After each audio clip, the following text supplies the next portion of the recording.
പത്തനംതിട്ട ജില്ലയിൽ ശക്തമായ മഴയിലും കാറ്റിലും പെട്ട 197 വീടുകൾ ഭാഗികമായി കേടുപാടുകൾ സംഭവിച്ചു.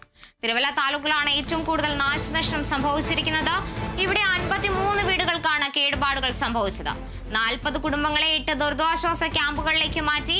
പമ്പ, അച്ചൻകോവിൽ ആറുകളിൽ ജലനിരപ്പ് ഉയരുന്നു. വിവരങ്ങളുമായി ഡി ബിനോയ് ചേരുന്നുണ്ട്. ബിനോയ്, സംസ്ഥാനത്തൊട്ടാകെ മഴ കനക്കുകയാണ്. പത്തനംതിട്ട ജില്ലയിൽ വ്യാപക നാശനഷ്ടങ്ങളാണ് ഉണ്ടായിരിക്കുന്നത്. ഇപ്പോഴും മഴ തുടരുകയാണോ? എന്താണ് കൂടുതൽ വിവരങ്ങൾ? തെക്കൻ കേരളത്തിലെ പത്തനംതിട്ട, കൊല്ലം, ആലപ്പുഴ ജില്ലകളിൽ വ്യാപകമായ മഴ തുടരുകയാണ്. പത്തനംതിട്ടയിൽ ഇപ്പോഴും ശക്തമായ മഴ തുടരുന്നുണ്ട്. പ്രത്യേകിച്ചും ജലവൈദ്യുത പദ്ധതി ഡാമുകളൊക്കെ ഉണ്ട്. അവിടെ ആ പ്രദേശങ്ങളിലെ വൃഷ്ടി പ്രദേശങ്ങളിലൊക്കെ വലിയ മഴ ലഭിക്കുന്നു എന്നുള്ള വിവരമാണ് പുറത്തു വരുന്നത്. നമുക്ക് പത്തനംതിട്ടയിൽ നിന്ന് കിട്ടുന്ന അവസാനത്തെ കണക്കനുസരിച്ച് ഇതുവരെ 197 വീടുകൾക്കാണ് ഭാഗികമായി കേടുപാടുകൾ സംഭവിച്ചിട്ടുള്ളത്. അതിൽ ഏറ്റവും കൂടുതൽ വീടുകൾക്ക് കേടുപാടുകൾ സംഭവിച്ചത് അപ്പർ കുട്ടനാട് മേഖലയായ തിരുവല്ലയിലാണ്. അവിടെ 53 വീടുകൾക്ക് ഭാഗികമായി കേടുപാടുകൾ സംഭവിച്ചിട്ടുണ്ട്. ഏകദേശം 20-ലധികം വീടുകൾക്കുള്ളിലേക്ക് വെള്ളം കയറിയിട്ടുണ്ട്. ഇവരെ ചിലർ ബന്ധുവീടുകളിലേക്ക് പോയി, മറ്റു ചിലരെ ക്യാമ്പുകളിലേക്കും മാറ്റിയിട്ടുണ്ട്. അതുപോലെ തന്നെ മറ്റൊരു കണക്ക് വരുന്നത് ഏറ്റവും കൂടുതൽ കൃഷിനാശവും കൂടി സംഭവിച്ചിരിക്കുന്നത് പത്തനംതിട്ട ജില്ലയിലാണ്. ഏകദേശം 2.5 കോടിയോളം രൂപയുടെ കൃഷിനാശമാണ് ഉണ്ടായിട്ടുള്ളത്. റബ്ബർ മരങ്ങൾ കടവൊഴി വീണത് ഉൾപ്പെടെയുള്ള കൃഷിനാശമാണ് ഇതിൽ ഉൾപ്പെടുന്നത്. അതേസമയം KSEBിക്കും വലിയ തരത്തിൽ നാശനഷ്ടം ഉണ്ടായിട്ടുണ്ട്. കഴിഞ്ഞ 2 ദിവസമായി പല സ്ഥലങ്ങളിലും വൈദ്യുതി എത്തിക്കാൻ പോലും കഴിയാത്ത തരത്തിൽ വൈദ്യുതി ലൈനുകൾ താറുമാറായി കിടക്കുന്ന ഒരവസ്ഥയാണ്. കാരണം ആ മേഖലകളിലൊക്കെ തന്നെ ഇനി പുതിയ പോസ്റ്റുകൾ സ്ഥാപിച്ചുകൊണ്ട് ലൈനുകൾ വലിക്കണം.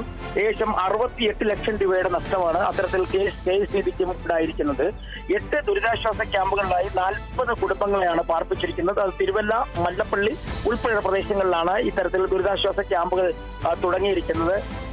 ഒപ്പം തന്നെ ഈ ശബരിമല പ്രദേശം ഉൾപ്പെടെയുള്ള മലയോര മേഖലകളിൽ ശക്തമായ മഴ തുടരുന്നു എന്നുള്ള വിവരമാണ് നമുക്ക് ലഭിക്കുന്നത്. കാരണം വനമേഖലയിലാണ് വലിയ മഴ ശക്തമാകുന്നത്. ഇത്തരത്തിൽ മഴ ശക്തമായി തുടരുകയാണെന്നുണ്ടെങ്കിൽ പമ്പ നദിയിലെയും അച്ചൻകോവിലാറിലെയും ജലനിരപ്പ് വലിയ തരത്തിൽ ഉയരും. അത് പ്രളയ സാധ്യതയ്ക്ക് വരെയുള്ള തരത്തിലേക്ക് വരാനുള്ള സാധ്യതയുണ്ട്. എന്തായാലും അപകട ഭീഷണി നിലനിൽക്കുന്ന ഒരു സാഹചര്യത്തിൽ പമ്പ നദിയുടെ തീരങ്ങളിൽ താമസിക്കുന്നവർക്ക് ജാഗ്രതാ നിർദ്ദേശം നൽകിയിട്ടുണ്ട്. വീടുകളിൽ ജാഗ്രത പാലിക്കണം. ഒപ്പം താഴ്ന്ന സ്ഥലങ്ങളിൽ, വെള്ളം കയറുന്ന സ്ഥലങ്ങളിൽ നിന്നൊക്കെ ആളുകൾ ബന്ധുവീടുകളിലേക്ക് മാറുകയോ അല്ലെങ്കിൽ ദുരിതാശ്വാസ ക്യാമ്പുകളിലേക്കോ മാറണമെന്ന നിർദ്ദേശവും നൽകിയിട്ടുണ്ട്.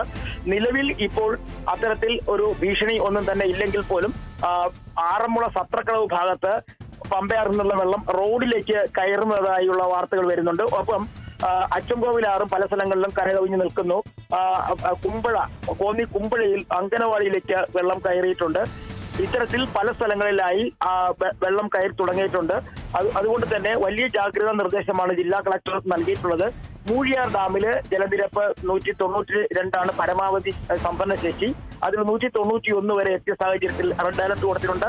ഒരു ഷട്ടർ 10 സെന്റിമീറ്റർ ഉയർത്തിയിട്ടുണ്ട്. വേണ്ടി വന്നാൽ വീണ്ടും ഷട്ടറുകൾ ഉയർത്തും. അതുകൊണ്ട് തന്നെ കക്കാടാറിന്റെ തീരത്ത് താമസിക്കുന്നവർ ജാഗ്രത പാലിക്കണം എന്ന നിർദ്ദേശവും നൽകിയിട്ടുണ്ട്.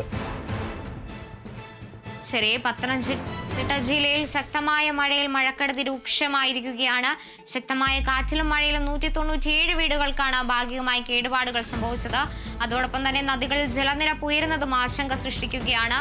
പ്രളയ സാധ്യത മുന്നറിയിപ്പ് അടക്കം നൽകിയിട്ടുണ്ട്. ഡി ബിനോയാണ് വിവരങ്ങൾ നൽകിയത്.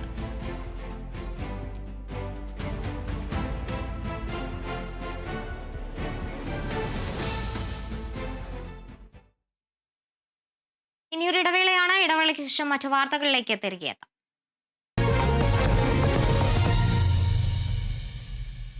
ത്രീ ഫോൾഡിന്റെ വിലയ്ക്ക് 5